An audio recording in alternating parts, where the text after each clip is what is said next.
My name is Peter Seke. I'm the president of the Deadline Club, which is the New York City chapter of the Society of Professional Journalists. Let me introduce your moderator for this evening, Anna Medaris.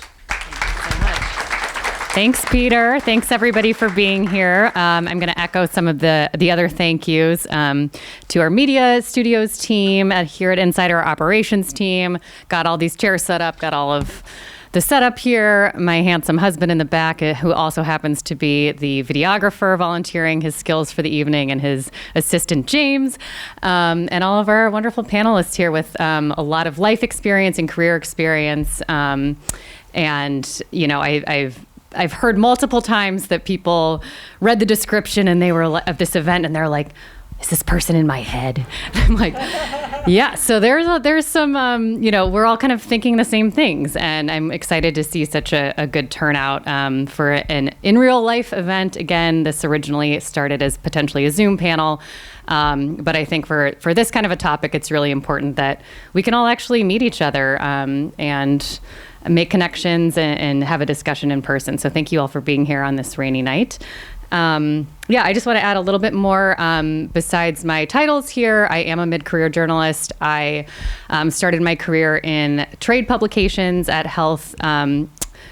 trade health magazines and publications before making my move into more mainstream about 8 years ago. I've written for the Washington Post, for Cosmo, for Women's Health, for Insider, obviously. I spent years at U.S. News and World Report in D.C. I've been on the Today Show. I won't tell you what I talked about. Okay, well, it was about whether or not you should put the piece of paper over the toilet seat. Big, investigative journalism right there. But I've done some really cool things, but I still have a couple decades, I hope, left in this career. So I'm thinking a lot about what's next? How can I still grow? Do I make a huge move? Do I stay put and find a way to keep growing in where I am? And I think a lot of you, again, are thinking the same things. And I've told a lot of people, like, whether you're 2 years plus out of college or 2 years away from retirement, I think we all can, we're all kind of mid-career journalists anywhere in between those. So I hope you all take a lot away from this. Before I kick it over to our panelists, just a couple kind of housekeeping things. I'm going to try to keep this about 45 minutes and then leave 15 for questions at the end. And we are going to have to leave pretty closely after 8. So, not a lot of mingling time after this. We want to respect the operations team here at Insider so they can get on with their lives. But there's plenty of bars around if you want to, take your conversations elsewhere. And then lastly, just Lindsay Hemphill, who is Insider's global managing editor and was supposed to be on our panel as advertised, is out sick. But she has provided me with some answers to some of the questions I prompted. So I will be kind of standing in for her where appropriate. All right, so let's get started. I'm going to have you all introduce yourselves and tell me a little bit about kind of obviously what you do now, but what got you to that place, and if you kind of made any big career move along the way. We'll get into that a little bit more later, but also tell us kind of what your younger self would have thought about you doing what you do now. To kick it off, yes. Hi, everyone. My name is Mitra Kalita. It's lovely to be among you. I have actually what's called a portfolio career, and I've really leaned into that title, prefacing the titles I'm about to give you, because for most of my career, which was in mainstream media, and I've worked kind of everywhere. You could Google where I haven't worked is more likely.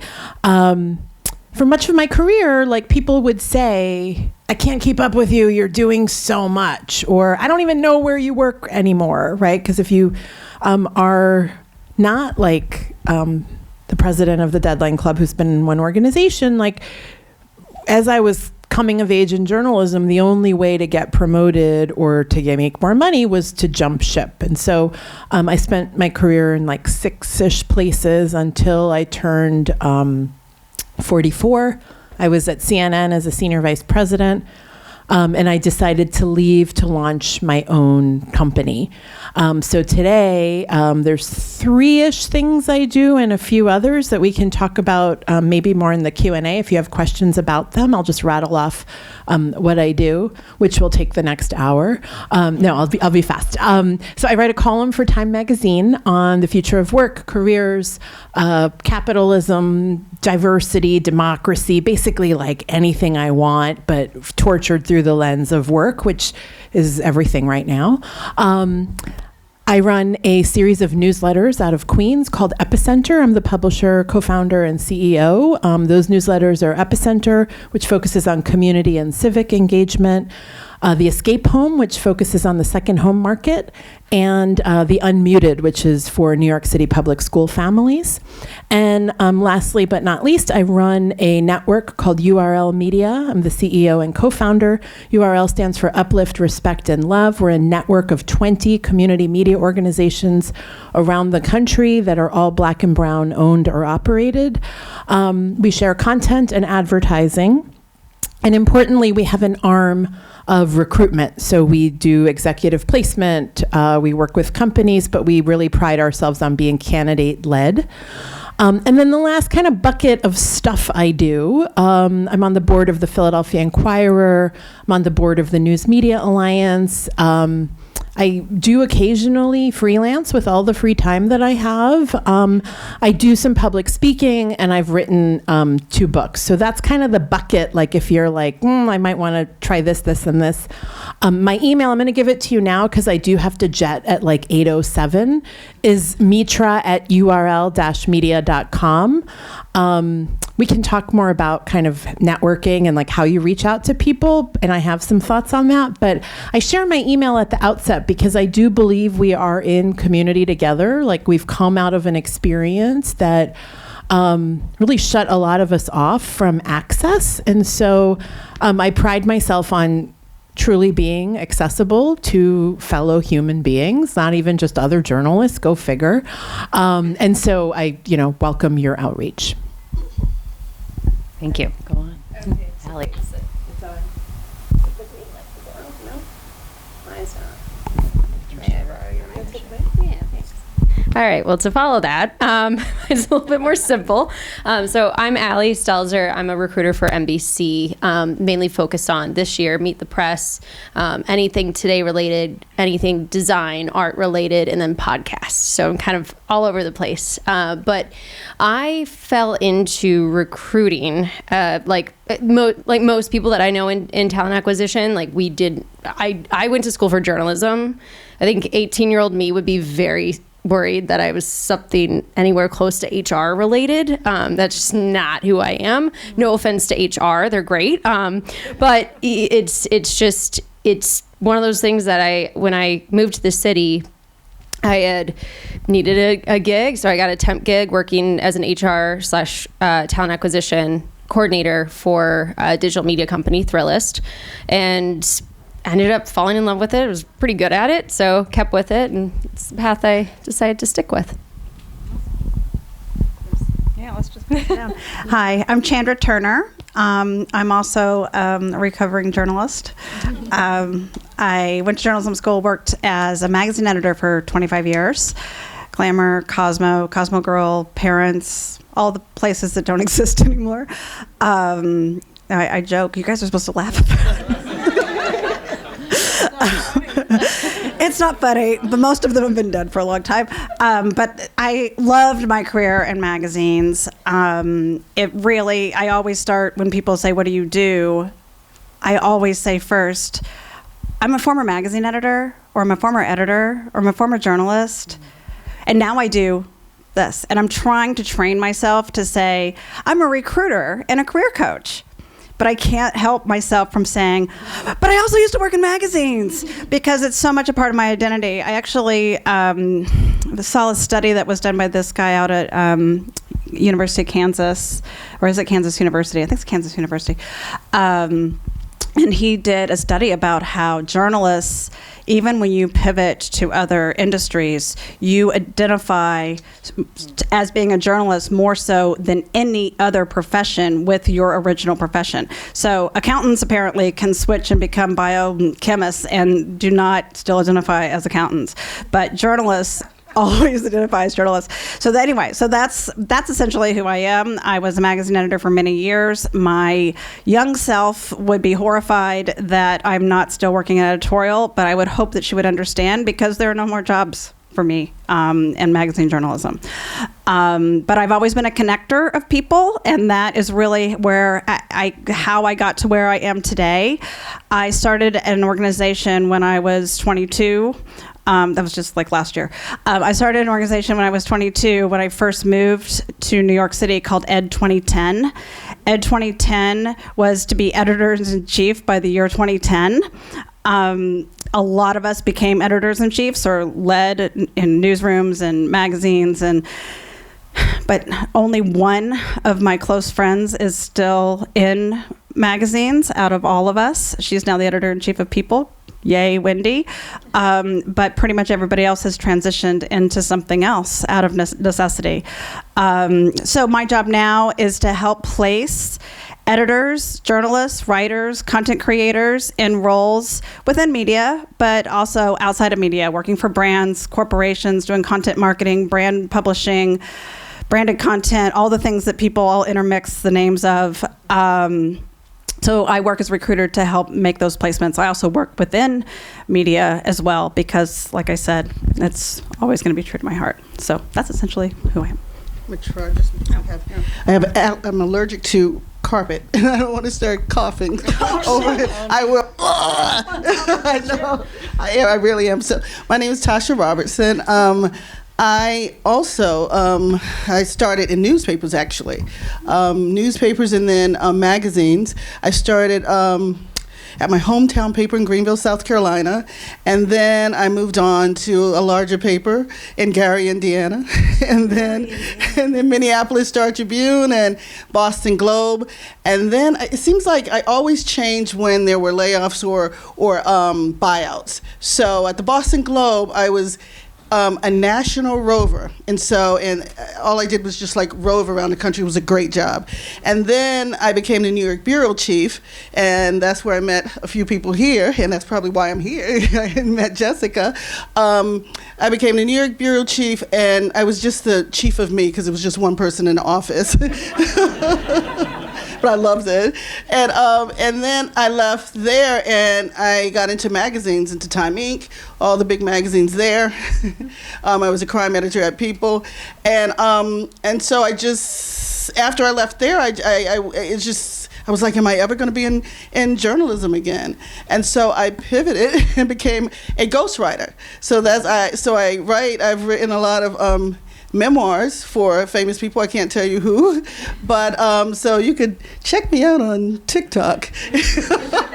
I talk about writing, but I always wanted to be a book writer, always wanted to be an author. And so after I left People, my dream was to write this book. I don't know why I was obsessed with this, but how are smart people parented? How do they get that way? Because I had this theory that really smart people were smart because of their parents. And I had I had a formula that I had come up with, and there was a Harvard professor who came up with the exact formula. So we spent 4 years writing a book called The Formula about how very smart people were parented. We spent years talking to really, really smart people and their parents. And we came up with these 8, things. And then I got back into journalism. So after writing books, I got a job as a deputy editor where I'm at The Root, which is owned by Geo Media. And so that's what I'm doing now. I love it because I'm still writing. I'm still a ghostwriter at night, not at night, but it takes a lot of your time. So I've written some books with HarperCollins and all the big publishers. I have 2 that I'm working on now, and everybody's like, how can you be an editor and still do it? Well, because I'm a part of a writing workshop. I've been part of this writing workshop for 10 years, and every single Friday I turn in a submission, a chapter, and I've written 7 books in that writing workshop. So I'll have a submission I have to turn in tomorrow, and we have a coach, and there's like 7 writers, and I've finished a novel, a science fiction novel. I've written 7 memoirs, but it's that writing workshop because it reminds me of deadlines. You know, as a writer, you always had deadlines. So I don't write like most, I guess, authors. I think each chapter is like a magazine. Or a magazine article to me. That's the only way I can do it. So anyways, we could talk later how this happened, but that's me. Wow, very cool. Such a great bunch of panelists, and with robust experiences, and it's so many questions already. But just to start with like the very practical, for people here who are interested in changing or starting a new role, for those of you who, like Ali, our internal recruitment, kind of tell us what you're looking for right now from mid-level people. Are you looking for anything? And then for those of you who are more kind of like Chandra, kind of doing the matchmaking, what are you seeing that's different maybe now than 5 years ago? What are people hiring for? What aren't they? And what do you think kind of these mid-level people might be missing on their applications? But Ali, go ahead. Yeah, so I think sorry, this is going to sound really boring, but honestly, like everybody's still looking for the basics with editorial, right? Like the AP style, all that, yada, yada. But if you have things that are transferable to, and that's what I'm often looking for, because I cross over into, like, again, with everything that I recruit for, I cross over into a lot of video space, just a lot of, even with social. Some of my social roles are strictly like, we need people that are good on the editorial front, but we also need, if you have Premiere skills, that's great. And if anyone does, make sure it's on your resume. It sounds obvious. It isn't for half the people that like end up applying to those jobs that have that skill, but we don't know that because we can't find it anywhere because it's not on your resume. So we're often looking for people that do have those transferable skills, again, specific to what I'm recruiting now, because I have a lot of, instead of digital roles, whereas last year I had a ton of digital roles. This year I have a lot of broadcast and art and podcast roles. Podcast is a very transferable skill set too for people that, if you're wanting to do script writing, it's different, but it's something that I see a lot of people trying to pivot over into. And then actual jobs that I'm working on, I will say I'm not, but I did tell one of my colleagues, or actually told all of my coworkers that I was coming this, and one in particular who's at CNBC was like, anybody is in the business journalism space, she does have a mid-level role available right now. But so that's my one thing that I have right now. Normally, again, this time last year I had a ton of editorial, but it's early in the year, so. I'll start with the 2 roles that I have that could be considered mid-level before I forget them. So I do work as a recruiter, and I work for all kinds of companies. I never know who my client is going to be next, which puts my husband in palpitations because we don't ever know. But they always manage to come. So I'm working with a luxury bedding company, and they need a head of content. And that is a 10 years in kind of role. And I'm working with a trend forecasting company that is looking for a lead writer. So somebody who knows how to write, with research and surveys and lots of data, and then turn that into content about, lifestyle, fashion, beauty, whatever it may be. The luxury bedding company, you need to be able to write, edit, you need to know social, and you need to know content strategy. So if you're interested in one of those jobs, reach out to me. I'm Chandra at thetalentfairy.com. So my recruiting business is called The Talent Fairy. I also do career coaching. What I would say for mid-level is usually when you are leaving the executor kind of roles and you're moving into trying your hand at management. So, oftentimes when you're an executor, you're writing, you're producing on social, you're producing a podcast underneath somebody else, but you're not managing other people.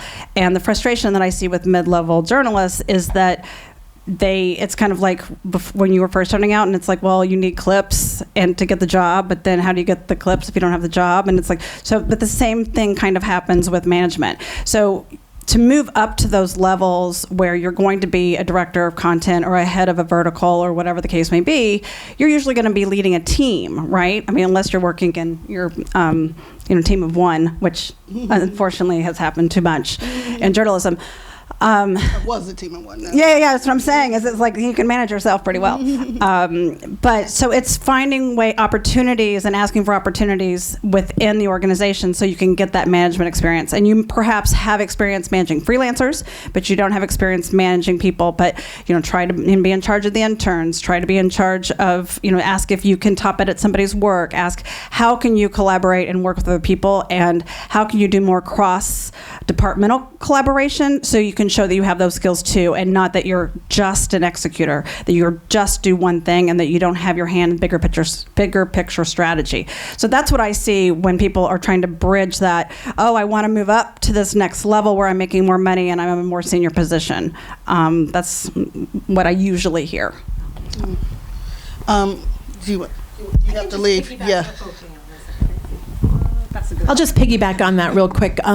I sort of break down what I want to glean from your LinkedIn or your resume, and then if there's like a memo or something for the job, into 3 areas. So I'm just going to piggyback on what you said.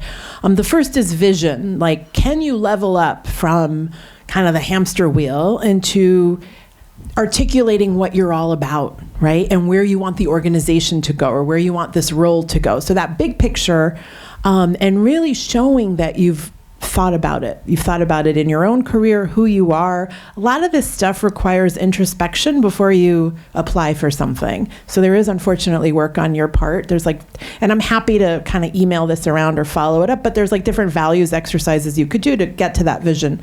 The second is execution. I have been in these jobs and revenue went up 25%. I grew traffic 45%. And just being very concrete on not just what you've done, but the data that sort of says, if it wasn't for me, certain things would not have happened, right? That's execution. The third, which I'm seeing a greater emphasis on, and both of you alluded to this, is management.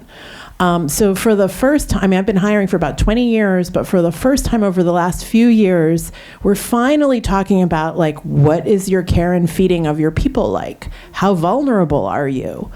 And that's really hard because we don't come from an industry that's really trained you in that. Mm-hmm. It tends to be, you're going to be a manager, congratulations, good luck. And that first year as a manager is probably the worst year of your life. Because you're I didn't know journalists really sucked or whatever. It's really bad. Suddenly you're this copy's not that great. And so there's an awakening. Now those 3 things though, most, I'd say 80% of resumes and CVs I see don't exude the energy of that as a package. And I think to level up, which is what we're here to talk about, you gotta think about the package as opposed to, I do this one little thing off in the corner, and so I'll pause there. No, so I'm still I'm still editor, so I'm kind of still here. But just talking about how I became a manager, I was a reporter, and just like I said, I was a roving reporter by myself. And I remember Time Inc. called, and they talked to me about a management gig, and I had no problem. There was just no problem just because I hadn't managed of them not hiring me to be a manager.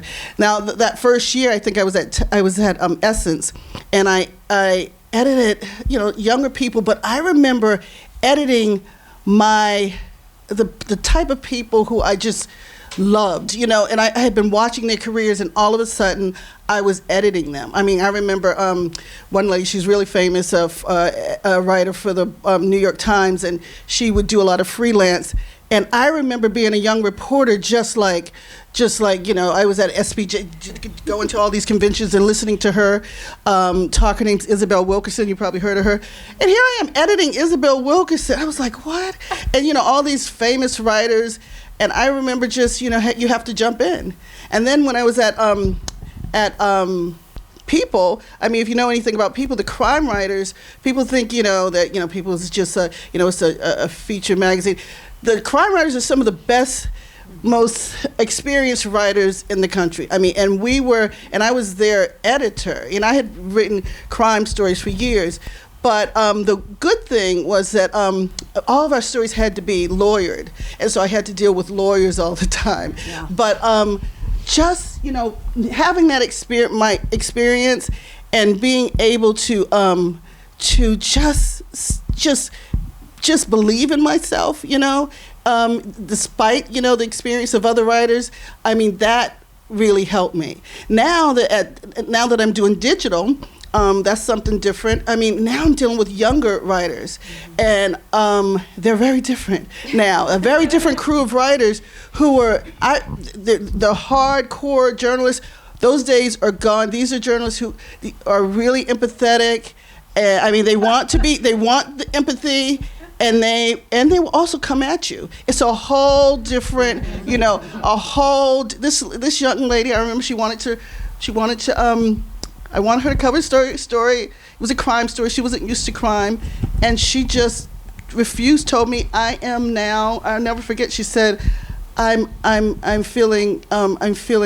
What did she say? Fear or something?" And I was like, "What?" Triggered. She was triggered. And I was like, "What?" And I had to think. You know what? At first, I wanted to, become that hardcore, editor. I was like, "What are you talking about?" And then I had to just think. This is a different world, and you have to really respect that. But what I can say is, being a mid-level journalist it really helped me as a manager. Is I've never been a type to say, "Oh, I'm so sick of social media." Never say that, or you cannot stay in this business. I love social media. I love it, and so I was like doing well. Everybody else was like at home doing what I was on TikTok, creating TikTok stuff, and believe it, and I'm always on it. And at me spending all that time at TikTok now helped me learn how to not only find the greatest stories, because I go on TikTok and find all kinds of stuff. I find the greatest stories. I learned how to do like huge slideshows that, if you know anything about digital, that's so important. But also real stories, I can find writers. And I also learned, I've created like 10 franchises that are now being sold, by our company, because I was always thinking of TikTok. So I created something called Black Hack. I created the cheat sheet. I created things just by watching all my favorite people on TikTok and doing TikToks. So what I'm saying is, you have to be a part of that world. If you're not, you will. I'm sorry, I'm going to be honest. You will not last in journalism anymore. You will not. This is not the future world. This is the world. Digital is it. The magazines are gone. I'm sorry if you're still. It's done. Sorry, it's done. But I'm sorry. Don't get mad at me. But it really. And digital is fun. It's really fun. I mean, I'm a judge at ASME, and some of the greatest stories are all digital stories. So all I'm saying is, don't laugh at TikTok. Don't laugh at IG. Use it to your advantage. Learn it. And you could just create a wonderful, career, and you learn how to everybody cares about page views. You'll you'll be the star, editor, because you know about page views, and you'll know how to get people to read your stuff. So that's all I'm saying. Just be open to digital. Be open to social media. We're here for the honesty. We're not getting triggered. We're old enough. Thank you. I want to add one little anecdote from my career that kind of might help balance some of this out. I was actually hired at Insider as an editor, and it was my kind of first time fully investing in managing and editing. I had done kind of 50-50 at my past job. And I was excited for it. I was like, this is just what you do after X number of years as a writer. I'm ready to have a little team. And bless Insider, they supported me when I kind of, after a few months, was like, I'm jealous of my reports. I want to write. Mm-hmm. I love seeing my byline. I love putting my head down and just digging into a story and not worrying about other people's schedules or other people's page views. Or, I do still enjoy parts of editing, but for me, it was kind of this realization that can I still have a career and move and grow without becoming a manager? And I do think Insider has done a very good job of creating 2 tracks here where, and my editors have always been younger than me, but they're on a different track, and that's okay. And they have a different skill set, and I have a different skill set. And I think there are places, and maybe other places are kind of trying to find ways that you can grow if you realize that management isn't right for you. And I think, like in a lot of jobs, that's kind of just the natural thing, but that's a different skill set. And maybe, at some point in my career, I will want to try it again, but keep it in mind that you don't have to manage if you really you are a writer. So just putting a pin on that. And gosh, you guys, you don't even need me. You could just lead this. But I do, let's see, the panel, one kind of word that we used in advertising it was getting unstuck, which I think kind of like in mid-career, you can kind of just cruise along a little bit more than you necessarily do when you're straight out of school and have a lot of ambition and don't have a family and you're just, so I guess kind of what does that mean to you, getting unstuck or being stuck? And do you have any sort of prompts for people here to think about not necessarily how to get their next gig, but how to actually ask themselves what they want next? I'll let whoever wants to speak first go for it. There we go. Okay, so I actually was telling you earlier, I just had somebody internal at my company that I hired 2 years ago reached out to me just to catch up and was asking the same thing. They had since been promoted, and they love their team, they love what they're doing, but they have bit more responsibility, right? But there's still pieces of, well, is this really more it's just more of the same stuff, or is it actually new stuff that you're being challenged in the way that, oh, this is not in the, oh, this is overwhelming, it's just more of the same work, and now it's you're not growing, you're stunted. So we had the discussion. This is the advice I always give everybody: is first off, have you had that talk with your manager? And I understand not everybody feels comfortable with their manager. I'd suggest if you have anybody else that's in leadership that might be a supervisor, that oversees your work in some way, but you're not their direct report, or a mentor, just to talk about how to level up if it's a mentor, but ideally in the company, because I mean, it was the same with me. My first job, I got a new boss. I was really excited because I was feeling like, hey, it's my next, I can level up. There's so much creative stuff I want to do. I want to do stuff with DEI. There was all this stuff, and we had all this new investment in the company. It was very exciting. And I had this conversation, and it was like a month to 2 months later, none of that was happening, despite this very positive conversation, despite me doing what I was supposed to be doing to get there. And I knew sometimes it does take some time. It takes more than 2 months, but I unfortunately just knew based on track record that was not going to happen. So I looked at my other options, looked externally. But my point is, if you talk with your manager, sit down, talk about actual career pathing, your managers are supposed to be able to do that. And if they can't, or they make promises and they're not holding to that, and you're, again, given the same work, just more of it, or you're not being challenged, you're not really happy with what you're covering, the content, you're not getting the stories that you want, or you're pitching these great stories and they're not getting picked up, that's usually when it's time to start looking somewhere else, because you can only be your best advocate. And that's number one piece of advice. That's what I took. That's why I left my first job, despite really liking a lot of it. And yeah, that's pretty much it. Thanks, Ali. Chandra, no. I've forgotten to keep mentioning your names so everybody remembers. But yeah. I'll just quickly say 3 things. One, I really do think if you're trying to move up, leaving New York City is a very good thing to do. You're not going to like me saying that. I know this because I was born in New York. I've been here, but I've been out of New York for half my career, and that has made all the difference. And so I do think there's a leapfrogging that occurs where if you're willing to take the managing editor job in a city like Dallas or Minneapolis or, lots of other cities besides New York City, there's something that happens where you could go there, you probably wouldn't get that job at the New York Times, but also suddenly the country is looking at you, right? You're more of a known entity, and I would just encourage taking that leap. A lot of people come back at me and say, oh, my kids are so comfortable. And I'm like, I really would love if the least comfortable your child was in life is like not knowing who to sit with at lunch, right? Like, let's think about the world we're in a little bit. So, especially as journalists. So I do think moving is a one thing. Another are fellowships, which I don't think we talk about enough for the mid-career. Like, I used to see these as like, oh, this is for like the has-been journalist. They're just going to go to Neiman and get $70,000 and God knows what they're doing. And I'm like, that's actually a great idea.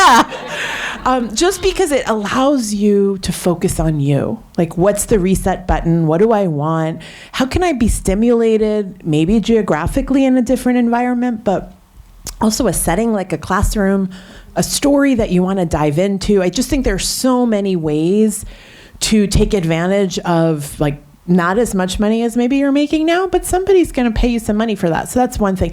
The third is to accept that there are some stages of life where you're just going to be stuck. And for those of you in your mid-30s, I'm really sorry, but that's the period. It's sort of sucked, and you just have to get through it. For me, it was I had my second kid then, and like y'all know the kind of behavior of journalists where like you can't answer emails because both your hands are physically occupied with a child, right?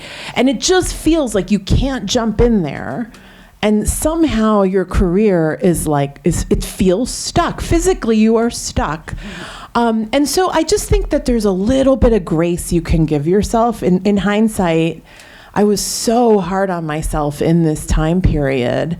And I really shouldn't have been, because like I think about how adorable my children were then, and they're just not that cute anymore. So I think like there's something to being stuck could be a phase of life you're in, and you just need to be okay with different phases of life and different chapters of your career. Yeah, I agree. You're always going to be stuck at one point in your life. But I just disagree a little bit about New York. I lived in Minneapolis. I lived in parts of South Carolina. And I've had far more opportunities in New York because New York is like 50 different cities. And when you're in Minneapolis, there's only one or two newspapers or magazines. There's no magazines. There's only a few TV stations. So I didn't say you stay there forever. I just want to be clear. No, but I disagree. I disagree because it truly is like 20, 30 different. It's the media capital of the world, so you can find a job somehow. There is some job, but I think as far as getting out of being stuck. This is going to sound like cliche, but I swear it's not. I'm going to say like someone once told me, get not like a hobby, but like a gig, something that you love. And so I wanted to write books. I wanted to still be a journalist, but I wanted to write books. And when I joined the writing workshop to write a novel, I had no idea when I left People that one of the writers was like, you were the only one that helped me and edited me and changed my life. I couldn't get this book. I can't write this book. But I said my editor would be great at it. And that's how I started writing books. It was a book, what's her name? Kim Goldman.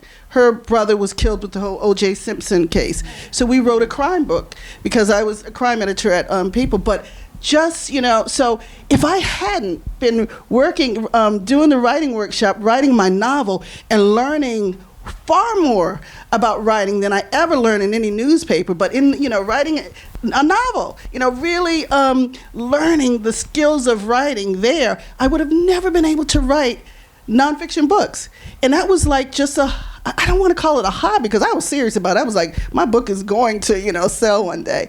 But if I hadn't done that, and if I hadn't had a dream of this crazy thing about why are smart people smart, and thinking I want to write a book about that, and putting a proposal together from that workshop, I wouldn't have been able to write books. So what I'm saying is, take that gig, that's whatever it is, a writing workshop or a podcast, and I swear you'll be able to use it later to make money. Mm-hmm. You will. I agree with the finding your passion. I find people come to me all the time, they're stuck. Sometimes they're stuck because they're bored in what they're doing and it feels repetitive. Other times they're stuck because it's been forced upon them. They're in a role where there's no growth anymore. Things are consolidated. There are layoffs. There's, suddenly everything became SEO focused instead of narrative and interesting and creative, and you're just feel like a robot. You're going to be replaced by ChatGPT anyway. So those are the people that come to me and say that I'm stuck. And what I actually feel like journalists have so much ammunition for getting out of those stuck places. That analogy wasn't good. So much, I don't know, something. But first it is to find what your passion is. What is it? And you've probably forgotten because your passion has been doing whatever and serving whatever audience you are serving as in your role now as a journalist. But what is your side gig that you really loved or used to love or whatever? How do you marry that? And then, dare I say, let's look outside of media and see if there are roles that fit that passion, that fit your subject matter expertise. You're a personal finance writer, reporter. Hello? All the big companies, all of the big financial institutions are hiring content creators, are hiring heads of content. They're hiring social media editors. They want true storytelling. And you know what I find? It's all about is that they have the frickin' money. Yep. All of these brands have the money. And what people say to me is, holy shit, I can actually do the stuff I wanted to do back in media. It's because you're not trying to chase the SEO in the same way anymore, right? And that's what a lot of things have shifted to, is that you're trying to feed that beast. And it's different because you're not trying to get ad dollars. It's a totally different business model. And I know it's really, really hard to think about shifting out of being in media and out of being a journalist. And I say, you can still own being a journalist, but maybe you can take if you're really into tennis, maybe you go and work for Dunlop or the U.S. Open or what. So that's another way to get unstuck. And you can always go back. You can always go back. Always go back. You can always go back. They're always going to want you. They're always going to need you. Yep. They're always going to need you. But there are far more opportunities now that we're hitting into a recession that is primarily focused on ad-supported organizations. So journalism, unfortunately, we screwed up the business model freaking 150 years ago and made it so it's advertising supported. So find something that's not advertising I want to say supported. one quick thing. One thing I did, and I think it really helped me, is I always had a coach. No matter what, no matter where I was, I always had separately. I paid someone, no matter where I was in life. If things were going wrong with me at my job or I wanted to get a promotion or whatever, I always paid a coach for years to just help me. Because I didn't want to talk to people at work, and I didn't want to talk to my friends, and didn't want to talk to my husband. And he helped me. I remember he was the one who helped me put a really nice thing together on LinkedIn. But he knew me. And for 10 years, we worked together. So I would suggest that it's a great investment, a really good investment. I paid her to say that. Oh, really? You're a coach. I'm sorry. Sorry. You see? Well, it was the best investment for me. Chandra the Talent Fairy here for... It was the best investment for me. Yeah. I'll pay later. I have so many more questions, but I'm sure you all do too. So I want to give you a chance to ask before I go back to my list, because we're almost 15 minutes out. So just shout them out, raise your hand if you've got a question. Go ahead. This might be more of an early to mid career question, but I'm sure a lot of people in this room have been laid off or their publication fired the whole staff for trying to unionize or so on and so forth. So I would ask, I suppose, from that, how do you recover from a setback like that, especially if you don't have the luxury of a really good network, or you don't have, or you're in a desperate position. You know, media jobs seem to be very hard to come by for a lot of people. I would also follow that with, I printed 50 copies of my resume today. Smart man. Who wants to take it first? I've been laid off before. I would just say, definitely enjoy it for a moment. Yeah, really enjoy it, and then everybody you know, contact them, have coffee with them, have lunch with them, and also do that gig thing I'm telling you. Yes. I finished a novel during that period. Get that. I swear you'll learn and you'll love what you're doing and you'll feel better about yourself. But and also just don't feel bad, because there's a zillion other people who are laid off too. Right. There's no stigma anymore. No stigma. No stigma. I do think taking a beat, if possible, right? So there's different ways people phrase this, like it was meant to be, or it's the best thing ever, and that's kind of privileged in and of itself if you have to pay your rent, right? So there is a acknowledgement of that, and yet I think just like taking a beat to let it sink in before you start to kind of get out there, because think of everything we just said on the panel in terms of being able to get a job and level up. You got to know who you are. You have to exert a certain sense of self. Like, I think that requires a little bit of recovery from the layoff to transition to the next thing. And I 100% agree that like gigs or contract work can help get you to the other side, because it's as important to know what you don't like to do as what you do want to do. The other thing that I've found myself doing for a lot of my friends and colleagues is reviewing their language around the layoff. So like your LinkedIn posts or your Twitter or your Facebook, and sort of letting the community know what's happened, but also what you need from them, right? And so for some people, it's like, I've always wanted to be in the travel industry. I welcome, coffee or whatever with this type of thing. So being very specific in that ask, I've seen work really well. I think you're right that the stigma is gone, but also that like how we fill that space needs to also be as customized as like what you want out of your next step. So really give that some thought, and hopefully you have folks that can read and edit behind you. One quick thing I want to say. The thing about being a journalist, and I swear this is true, I thought, oh God, I now left these big companies, nobody's gonna want me. Time people found out I was a journalist without a job, I ended up having so many gigs, like just editing here, editing there. Next thing you know, somebody else wants me to write a proposal, and those proposals can, pay really well. Or doing ghostwriting. I swear, everyone knows that being a journalist, you have that talent to do so many things. So all I'm saying is just let everybody know. I mean, say it on Facebook, I'm out of, I'm on TikTok, but just let people know that you're free. Thank you. Any other questions? Yes, go ahead. Hi, this was so illuminating. Thank you so much. One question, I've been in journalism for 16 years. I'm sort of journalism adjacent right now. And as I'm trying to think about what's next, one challenge that I've had is trying to figure out how much to want to spring into big names and legacy media. I feel like I've shied away from that a little bit because I've always felt like I could do more interesting, more creative, more independent projects at smaller organizations. But now I find myself almost 40 and I'm like, I want to work at the New York Times. Like, why can't I just run and go do that? And so I'm just curious about, the drive to do that, but also maybe being open to opportunities at smaller places.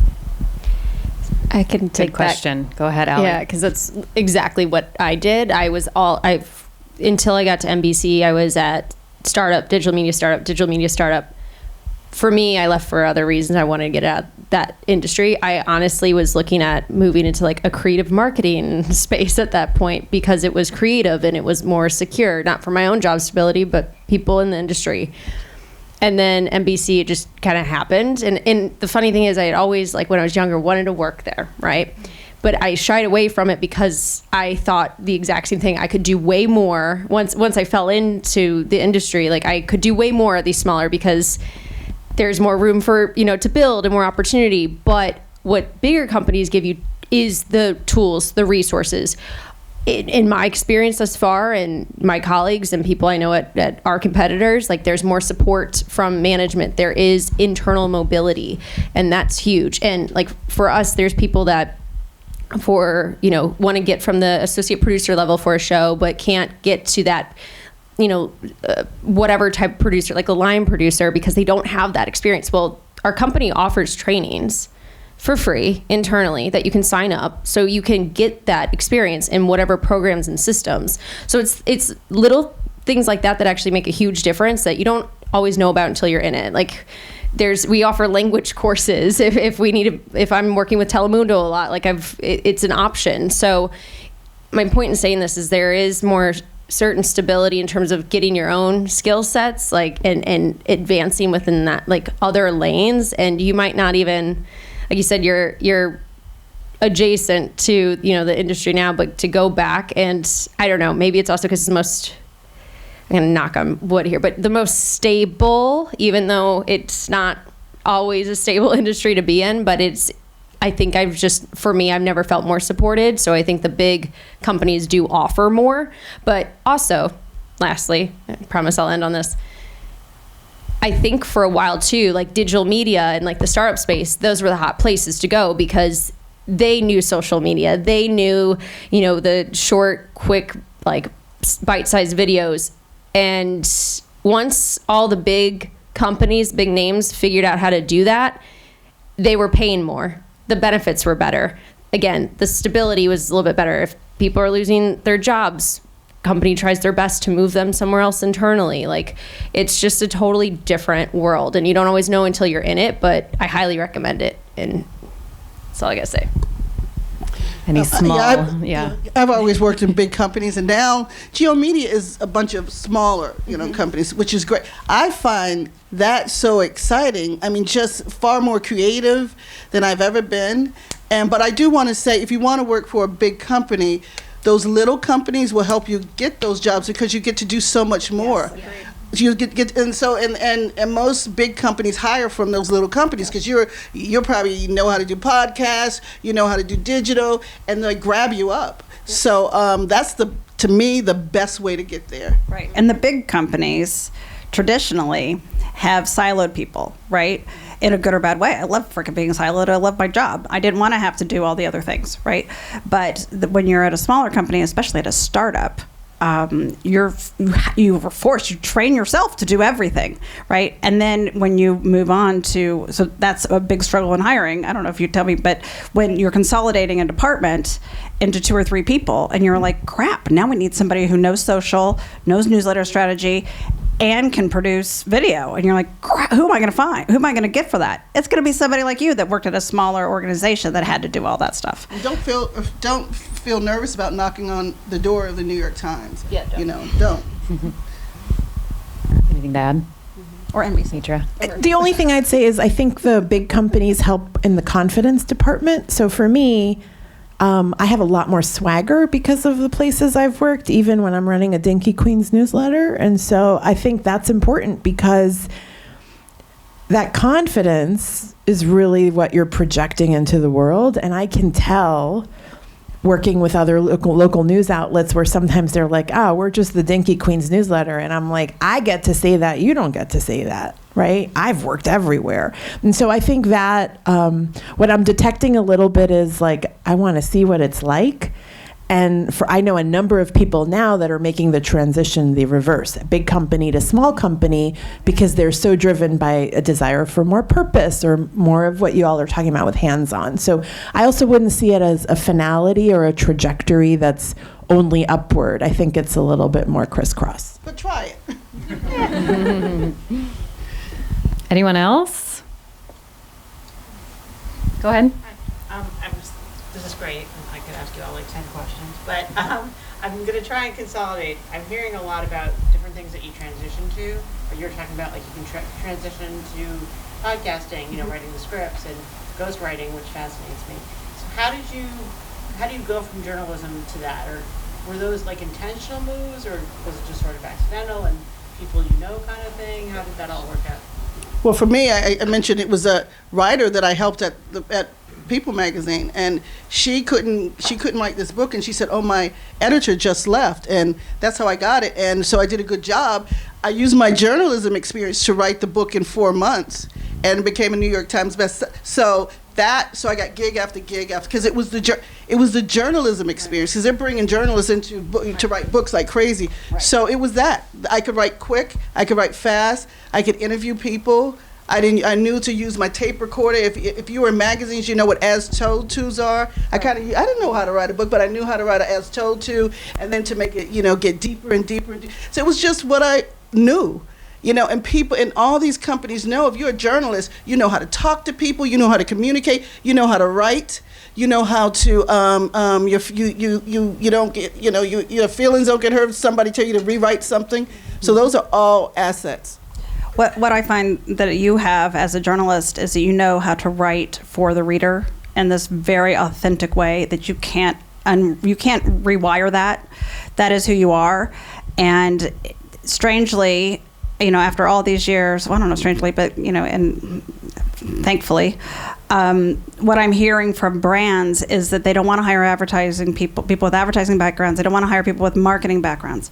They want to hire journalists because they want people who can connect with an audience in an authentic way. And you only know that way. So to you, it's not a skill. You're just like, this is the way that I do it. I'm always looking at the need of the reader. So that's what they want. And their content marketing, brand marketing, all the, not brand marketing, content marketing, branded content, sponsored content, all of those different kinds of content that is very, what's that? Commerce, affiliate, absolutely. All of those, you need to have that skill. And they didn't exist 5 years ago. A little bit. We called them custom publishing, right? Or we call whatever. Yeah, native advertising. But now they have all these different sectors and all these different companies that are creating their own. They're becoming media brands in and of themselves. And so those are, who else is going to do them? There's nobody else to do them but you. So you are there, and that's what they want. So you don't even have to redefine yourself. The bald-headed guy on Shark Tank, what's his name? Mr. Wonderful said. And Mr. Wonderful. I remember he said, it used to be all about engineers paying $150,000, and he said this. He said, no longer do they do that. They pay writers that money because that's more important. Writers to write content. He said content is far more important than engineering or anything right now. So storytelling is everything. That's right. I do think your network matters more than we confess. And so there's two of the coolest things I've done over the last year. One was a paid board seat, which is 100% your network. Now there are ways to raise your hand and train for that. And hopefully that'll lead to it. But in the end, it is your network. And the second thing, which I am interested in doing more of, and so I'm just putting it out there. I was a consultant on season 3 of The Morning Show.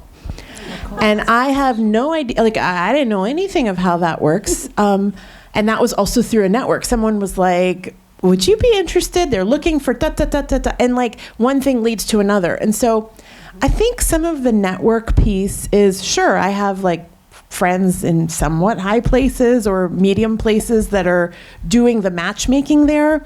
But the other thing is exuding the energy where you're open to it. Yep. And so we talked a little bit about the ability to say no. And I'm really careful on saying no because I want to be open to new things. And I think that's a little bit of the energy you give off into the world is, is this person game, and does the writer's room want to hang out with them for a few hours? That's another way that journalism adjacent becomes very valuable. Thank you all for saying yes to this panel. I can't believe we're already at 8. So we're going to wrap up here, but thank you so much for coming. I know we could all talk for at least another hour. So make sure you get everybody's information, follow up with me with, you can look on the Eventbrite, whatever, to get to remind yourself who's who. And hopefully we'll see you. Also, a final note to network, join the Deadline Club, have a board position like me. It's an unpaid, but it is a great option to be able to, organize questions that are on your mind and basically get free therapy. And career advice. But thank you all for coming. Grab some food and drink on your way out. And have a good night.